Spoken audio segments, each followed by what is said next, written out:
अब रुक करते हैं उत्तर प्रदेश की राजधानी की खबरों की ओर, जहां पर उत्तर प्रदेश जल निगम ने 9 सितंबर 2022 को मनाया काला दिवस। नमस्कार, मैं अमित कश्यप और आप देख रहे हैं हंगामा टाइम्स। आपको बता दें कि ये काला दिवस मनाते हैं जल निगम कर्मचारी की वजह क्या है, जहां पर सरकार ने लुभावने वादे करके उनको गुमराह किया था, जिसके चलते आक्रोशित जल निगम कर्मी मनाते 9 सितंबर 2022 को काला दिवस। आइए डालते हैं विशेष संवाददाता अर्चना कश्यप की एक रिपोर्ट पर नजर। जल निगम समन्वय समिति जिंदाबाद, जल निगम समन्वय समिति जिंदाबाद। हमारी मांगे जिंदाबाद, हमारी मांगे जिंदाबाद। वेतन पेंशन दे नहीं सके जो सरकार निकम्मी है, जो सरकार निकम्मी है, वो सरकार बदलनी है, जो सरकार बदलनी है। जल निगम प्रशासन मुर्दाबाद, मुर्दाबाद मुर्दाबाद, जल निगम प्रशासन मुर्दाबाद, प्रशासन मुर्दाबाद, मुर्दाबाद मुर्दाबाद, गंगा दायरा प्रशासन मुर्दाबाद, मुर्दाबाद मुर्दाबाद।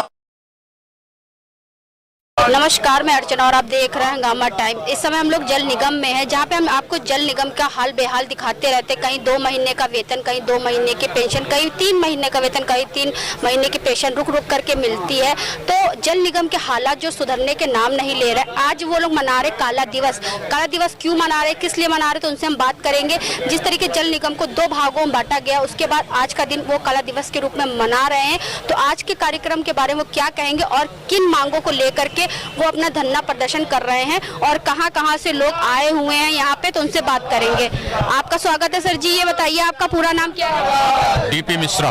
तो सर ये बताइए, जो आज काला दिवस मनाया जा रहा है जल निगम में, तो क्यों मनाया जा रहा है? देखिए, जिस उद्देश्य को लेकर के पिछले 9 सितंबर 2021 को जल निगम का विभाजन किया गया कि कार्य बहुत बढ़ गए, सेंटेज बहुत बढ़ेगा, मिलेगा तो हमारा वेतन पेंशन भी मिलेगा, ये उद्देश्य लेकर के शासन ने जल निगम का विभाजन कर दिया। जिस समय विभाजन किया उस समय भी हम लोग आंदोलनरत थे। लगभग 5 महीने का वेतन पेंशन बकाया था और आज साल भर विभाजन को हो गए। आज भी स्थिति वही है कि 4 महीने का वेतन पेंशन और हजारों कर्मचारियों का रिटायरल बेनिफिट जो है रिटायरमेंट के बाद मिलना चाहिए, वो बकाया है। हमारी कोई प्रोग्रेस भी जो जल जीवन मिशन का कार्यक्रम है ग्रामीण पेयजल योजनाओं के लिए, उसमें भी कोई ऐसी प्रगति नहीं मिल पाई। पिछले साल 9 अगस्त में 2021 में के बाद साल भर में केवल 4% ही प्रोग्रेस हमारी बढ़ पाई है। तो जो जिस उद्देश्यों को लेकर के सरकार ने जल निगम का विभाजन किया वो पूरी तरह से निष्फल रहा है। तो हमारी तो माननीय मुख्यमंत्री जी से ये मांग है कि इस पर पुनर्विचार करें और जल निगम का एकीकरण करते हुए, ताकि फिर से, और जो इसमें तमाम प्रशासनिक अधिकारी, ये इंजीनियरिंग डिपार्टमेंट है, यहाँ पे IAS अधिकारियों की कोई आवश्यकता नहीं है। पहले ये था कि भाई एक ब्यूरोक्रेट्स होता था, IAS अधिकारी होता था चेयरमैन के रूप में, एक MD होता था इंजीनियर, जो इंजीनियरिंग कार्यों का 35-40 साल का अनुभव होता था, वो पूरे ऑर्गेनाइजेशन का संचालन करता था। आज स्थिति यह है कि जल निगम के विभाजन के बाद ये प्रशासनिक अमला हमारा 2 गुना से ज्यादा हो गया है। प्रशासनिक व्यय बढ़ गया है, वेतन पेंशन है नहीं, इनके रखे हुए हैं और ये आगे पीछे अपने तमाम रिटायर्ड लोगों को संविदा पे रखे हुए हैं। तो जब हमारे कर्मचारियों को वेतन देने का पैसा नहीं है, पेंशन देने का पैसा नहीं है, ये हमारे ऊपर हमसे बेगार ले रहे हैं, जो कि अपराध है। तो और जब हम ये बात करते हैं कि हमारा वेतन पेंशन दीजिए, तो ये हमें धमकाने लगते हैं, दंडित करने की धमकी देते हैं, FIR करते हैं। तो ये तो उत्पीड़नात्मक कार्यवाहियां ये बंद करें। हमारी माननीय मुख्यमंत्री जी से यही मांग है कि इसके एकीकरण पर विचार करें और उन प्रशासनिक इंजीनियरिंग डिपार्टमेंट या इंजीनियर हेड होना चाहिए, ये इनको हटा के यहाँ से ले जाएं और एक पूरी तरह से इंजीनियरिंग डिपार्टमेंट की तरह से इसका संचालन जैसे पूर्ववत था उसी तरह उसी रूप में इसको ले आए। यानी कि आपका ये कहने का मतलब ये है, जो जल निगम ने जो भी सुविधाएं लेकर के आए थे विभाजन के नाम पे, विभाजन तो हुआ लेकिन आप लोग तक वो सुविधाएं नहीं पहुंची, उसके ऊपर आप लोगों का उत्पीड़न किया जा रहा है और पूरी तरह से जो उद्देश्य लेके किया गया था वो पूरी तरह से फ्लॉप रहा है। जल निगम आर्थिक संकट से जूझ रहा था।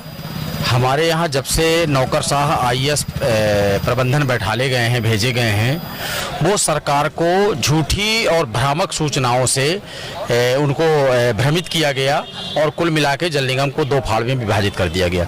जब हमारा विभाजन हुआ आर्थिक संकट से उबारने के नाम पर, तब हमारी 5 महीने की वेतन पेंशन बकाया थी। आज हमारी 4 महीने की वेतन पेंशन बकाया है। रिटायरल ड्यूज हमारे साथियों के नहीं हो रहे।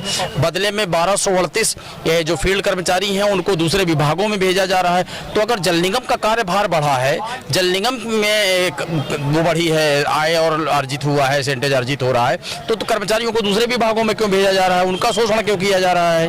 और सब यहाँ ज़्यादातर चाहे रिटायर्ड हो चाहे कार्यरत हो, आदमी कोर्ट का दरवाजा खड़खड़ा रहा है। कुछ अपने चहेतों को यहाँ संविदा के नाम पर बैठाला गया है। वो अनावश्यक जो शासन की स्वीकृति पर जल निगम एक्ट के अनुसार लोगों को यहाँ सुविधाएं मिल रही हैं, उनको रोका जा रहा है, कटौती की जा रही है, तो लोग कोर्ट जा रहे हैं। विभाजन किया गया जल निगम का, तो क्या वादे करे गए थे आप लोगों के साथ? हमसे कोई वादा नहीं किया गया, ना हम लोगों की कोई सहमति वो लिया गया है। ये तो सीधे भ्रामक और झूठी सूचनाएं बना करके वहां मुख्यमंत्री जी को दी गई और मुख्यमंत्री जी ने जल निगम में सुधार के नाम पर उसको कैबिनेट में रख करके हमारे एक्ट में संशोधन करा करके और यहाँ इसका विभाजन कर दिया। क्या सुधार हुआ है? कोई सुधार नहीं हुआ है। और जिस काम को ये कह रहे थे कि काम बढ़ा है और वो काम से हमारी आय बढ़ेगी, सेंटेज बढ़ेगा, वो काम भी जल निगम को नहीं मिला, वो अन्य एजेंसियां कर रही हैं। आय यानी कि बढ़ी नहीं, ऊपर से आय गिर गई है। हाँ, हमारी और घट गई है। हमारा इन मांगों को लेकर के आज आप लोगों ने यहाँ पे संघर्ष समिति के द्वारा जो धरना प्रदर्शन किया गया, और कहाँ से लोग आए हुए हैं? हमारी मूल मांग वही है कि हम बहुत महत्वपूर्ण विभाग हैं। प्रदेश के 24 करोड़ जनता को शुद्ध पेयजल और सीवरेज ड्रेनेज का काम हमारे कंधों पर है। इसलिए इस विभाग को वापस पुनः एकीकरण करते हुए जल निगम को एक किया जाए और यहाँ इंजीनियर, जो चूंकि ये इंजीनियरिंग डिपार्टमेंट है, इसलिए यहाँ इंजीनियर प्रबंधन तैनात किए जाएं ताकि वो अपनी सूझबूझ से और अपने सामंजस्य से योजनाओं को समय रहते और अच्छी गुणवत्ता के साथ पूरा करे ताकि जनता को लाभ मिले। इंजीनियर अगर यहाँ पे नहीं बैठा ले जाते तो कौन बैठा ला जाता है? यहाँ नौकर साहब IAS बैठे हैं। आप क्या कहेंगे? हाँ, आज जो 9 सितंबर का डेट जो बंटवारा हुआ जल निगम को 2 नगरीय और ग्रामीण में जो बांटा गया, उसी के 1 साल पूरा होने पे चूंकि प्रदेश की जनता को कोई भी इसका लाभ नहीं मिला, न कर्मचारियों को लाभ मिला, किसी प्रकार की कोई लाभ नहीं हुई। बंटवारा होने पे प्रदेश में ग्रामीण अपना कार्यालय अलग खोला, जहां कहते हैं कर्मचारियों की आवश्यकता है, लेकिन अपने कर्मचारियों को, ये 1238 कर्मचारियों को स्थानीय निकाय नगर निकायों में भेज दिए।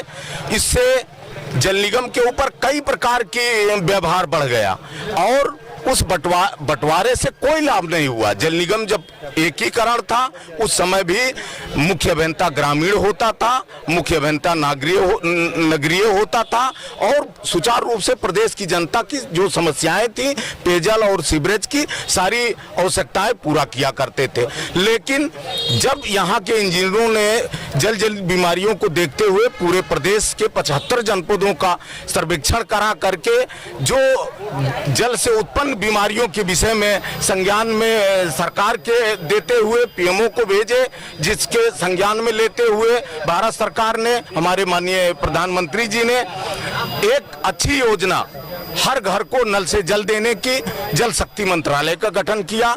लेकिन उसका लाभ जिस विभाग ने, एशिया के महत्वपूर्ण विभाग जो उत्तर प्रदेश की 23 करोड़ जनता को पेयजल और सीवरेज के विषय में पूरी महारत हासिल है, काम करती थी, लेकिन उसका लाभ विभाग को नहीं मिला और विभाग के जो भी कार्यों का बंदरबाट हुआ, जो पैसा आया उसका बंदरबाट हुआ।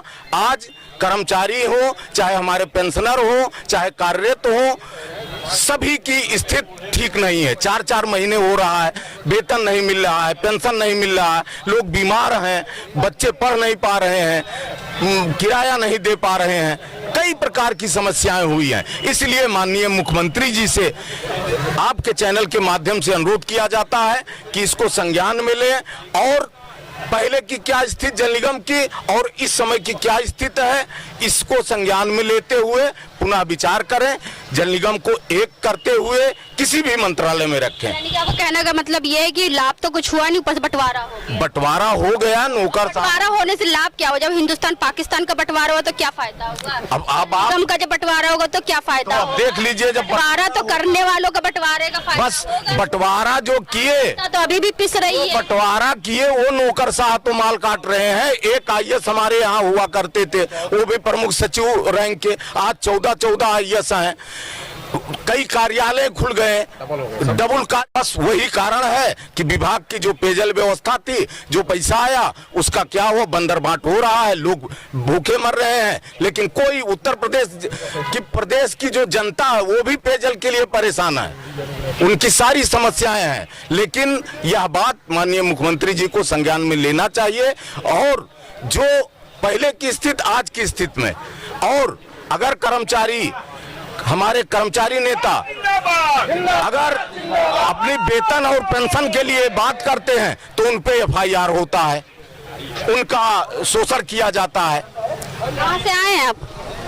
लखनऊ जिले से। तो ये बताइए, अभी जैसे आपने कहा इनकलाब जिंदाबाद, आवाज दो हम एक हैं, तो एक कैसे हैं बताइए? हम एक हैं तभी तो इकट्ठे हैं इसीलिए तो ये बताइए, जो जल निगम की इतनी बुरी दुर्दशा हो रही, कई सालों से हम देख रहे हैं, लेकिन कोई सुधार नहीं हो रहा, बंटवारा भी होगा। आज आप लोग काला दिवस मना रहे हैं, तो क्या कहना चाहिए इस पर? क्या कहें, यही कहेंगे, काला दिवस मना रहे हैं, विरोध कर रहे हैं, 1 साल हो गया पूरा, अभी कुछ नहीं हुआ, न वेतन दे रहे हैं, न पेंशन दे रहे हैं, सब परेशान हैं।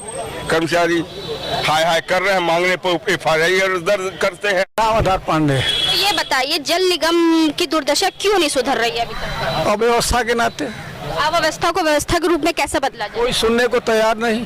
जब सुनने नहीं को तो सुनाएंगे कैसे आप? सुनाने के लिए यही तरीका अख्तियार किए हैं। तो लोग तो कान में रुई ठोस करके बैठे हुए हैं। अब उसके लिए तो यदि हम सही बात कहेंगे कान फट जाएंगे, हमारे कान फट जाएंगे, हमारे ऊपर एफआईआर हो जाएगी। हम जो एफआईआर से डरते हैं क्या? हाँ, क्यों नहीं डरेंगे? बाल बच्चेदार आदमी हैं, गृहस्थी में हैं, और मान लीजिए हमारे अंदर चले जाने के नाते हमारा घर भर जो परेशान होने लगे, हमें इसी में से कुछ प्रेमीजन होंगे वो परेशान होंगे, कुछ तो तालियां बजाएंगे। किंतु यह समाज है, तो समाज में बहु प्रकार के लोग होते हैं, और कुल मिलकर के हमारी दुर्दशा जो है अव्यवस्था के नाते हो रहे हैं। माननीय मुख्यमंत्री जी न सुनने को तैयार हैं, और नए मंत्री आए हैं स्वतंत्र देव सिंह जी या A.K. शर्मा साहब, तो उनके बारे में तो अभी बहुत कुछ नहीं कह सकते। किंतु शासन की सोची समझी नीति के तहत हमारी दुर्दशा हो रही है। यानी कि शासन प्रशासन मस्त है, आम जनता पस्त है। बिल्कुल बिल्कुल। और आपको ये भी बतावें कि हमारा ही पैसा हमको नहीं दिया जाता है। हमारा 1500-1600 करोड़ रुपए की देनदारियां बहुत प्रकार की हैं। रिटायरल ड्यूज है, महंगाई है, आपका वेतन है, पेंशन है, तमाम चीज़ों का करीब 1600 करोड़ के रुपया हमारा बकाया है। जल निगम ग्रामीण और जल निगम नगरीय दोनों मिलकर के, इससे ज़्यादा गवर्नमेंट पर हमारा बकाया है। तो दोनों तरफ से तो जल निगम का बकाया। यानी कि आप लोग लेनदार हैं और देनदार दे नहीं रहे हैं।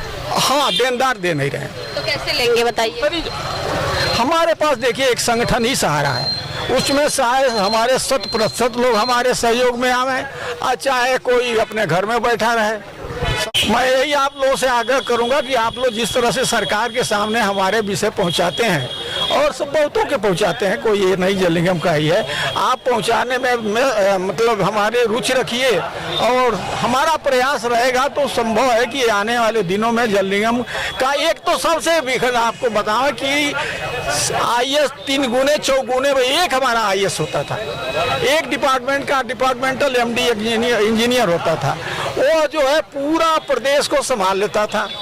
आज हमारे 5 जो है ग्रामीण में हमारे मैनेजिंग आईएएस हैं, 5 ही इसमें हैं आपके नगरीय में, और रिटायर लोगों की तो बातें छोड़ो। अभी इतने के बावजूद भी हमारा कोई काम नहीं हो पा रहा है। दुनिया अपने देश के तमाम प्रदेशों की स्वच्छ जल पेयजल में उनकी प्रोग्रेस है 90%, 95%। कहीं कहीं सुने हैं गोवा का 100% है। हमारा जानते हैं जब से जल निगम बना है ग्रामीण का, ये बनने के बाद कह रहा हूँ, टोटल तो 13% है, 16%, 13% जो है बिखराव के पहले का है, 3% ये आपके साल भर में इनकी प्रोग्रेस 3% की है। तो ये बताइए जो 3% पे करेगा, सारी नियमावलियों को रद्द कर दिया, हमारे 1281 की कितने 38 आदमी को उठा करके वो बॉडी शॉपिंग के नाम पर दूसरे जगहों पर भेज दिया, और यहाँ अब डिमांड कर रहा है कि हमारे पास स्टाफ नहीं है। लिखित में है, ये मौखिक की बात नहीं कर रहा हूँ, लिखित में हमारा एग्जीक्यूटिव इंजीनियर जो दूर दूर पर है प्रदेश में, वो मांग कर रहा है कि हमारे पास, अभी सोनभद्र की बात आपको बताऊं, सोनभद्र में जो हमारा स्टाफ था उसको तो बॉडी शॉपिंग को भेज दिया गया, और वहाँ का एग्जीक्यूटिव इंजीनियर कहता है कि हमको वही फील्ड वाला कर्मी दिया जाए, स्टाफ दिया जाए। तो ये कोई नीति न होने के नाते हमारी दुर्दशा हो रही है। और जिस दिन जोगी जी जितना बुलडोजर उनका चल रहा है, तो बेईमानों पर चलावे, चोरों पर चलावे, गुंडों पर चलावे, वहाँ तो स्वागत है, किंतु ईमानदारों को धके रगड़ देंगे तो फिर बड़ा अपराध होगा। और जल निगम के लोग जो है अपराध, उनके साथ अपराधी हो रहा है। तो आज हम लोग आए थे जल निगम में, जहां पर आज 9 सितंबर को मनाया जा रहा है काला दिवस। बहुत दूर दूर से लोग आए हैं, पूरे उत्तर प्रदेश से नहीं, पूरे कहीं हर जगह से जहां पे जल निगम कार्य करता है वहां से लोग यहां पे आए। हम तो आपको दिखाते रहते हैं जल निगम की दुर्दशा किस तरीके से, कभी 3 महीने, कभी 4 महीने, कभी 6 महीने का वेतन पेंशन रुक रुक करके मिल रहा है। 2 भागों में विभाजन होने के बाद भी 2 भागों में विभाजन हुआ, उनको वादे किए गए थे कि दशा जो है सुधरेगी, लेकिन दशा सुधरी नहीं और उसकी दुर्दशा हो गई। विभाजन के बाद में आखिर उन लोग को क्यों नहीं मिल रहे उनके अधिकार, तो आज उन लोग मना रहे काला दिवस। तो इसी के साथ मैं अर्चना आपसे इजाजत लेना चाहूंगी। धन्यवाद, बने रहिएगा हंगामा टाइम न्यूज चैनल के साथ। हंगामा टाइम्स की तमाम खबरों को देखने के लिए हंगामा टाइम्स को सब्सक्राइब कर लीजिए और बेल आइकन दबा लीजिए। अगर आपको ये वीडियो अच्छा लगा हो तो लाइक बटन प्रेस कर अपनी प्रतिक्रिया हमारे कमेंट बॉक्स